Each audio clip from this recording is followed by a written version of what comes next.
जब 1857 की क्रांति की लहर झांसी में पहुंची और जब झांसी में अंग्रेज बटालियन पूरी तरह से यहाँ झांसी को घेर लिया, रानी झांसी को किला छोड़ करके जाना पड़ा और उन्हें जाना था कालपी, जहाँ पे पहले से ही मराठा सेना मौजूद थी, जिसमें टाटा टोपे और कुंवर सिंह, नाना साहब जैसे बड़े क्रांतिकारी और सेनाओं के साथ मौजूद थे। रानी को उनके साथ पहुंचना था उस सेना का सहयोग लेने। जब रानी यहाँ से झांसी से होकर निकली तो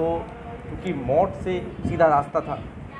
लेकिन मोट से इसलिए नहीं जा सकते थे कि मोट में पहले से ही अंग्रेज़ों की एक बड़ी आर्मी का कैंप बना हुआ था। तो उन्होंने झांसी से उन्नाव बालाजी इस रूट को पकड़ लिया, भांडेर होते हुए, जो मध्य प्रदेश का भांडेर दतिया ज़िले में, वहाँ से होते हुए गाँव से निकलते हुए भी लोहागढ़ से होते, समथर से आगे लोहागढ़ है, समथर के अंदर भी प्रवेश नहीं किया, वो समथर के बस्ती को, किले को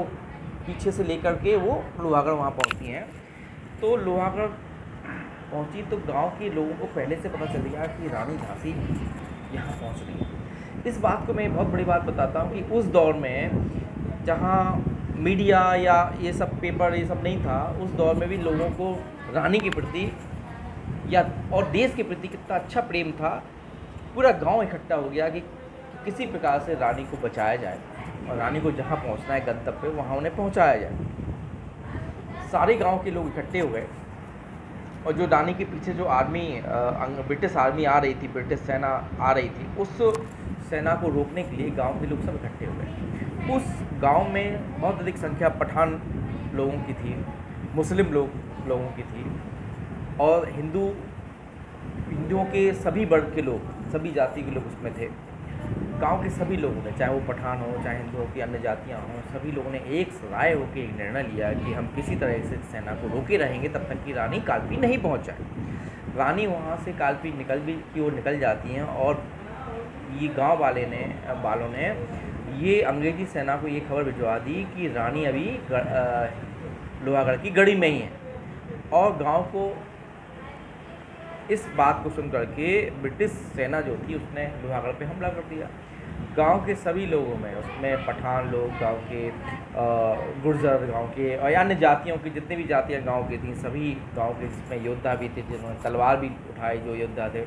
जो किसान थे उन्होंने अपने कुल्हाड़े हैं, फरसे हैं, महिलाओं ने अपने घर के काम करने वाले परंपरागत हथियार हैं, गड़ासे हैं, हंसिए हैं, इन सब को लेकर के उन्होंने अंग्रेज़ बटालियन पे हमला बोल दिया। बड़ा लंबा संघर्ष हुआ जिसमें कहते हैं कि एक तो शादी होकर दूल्हा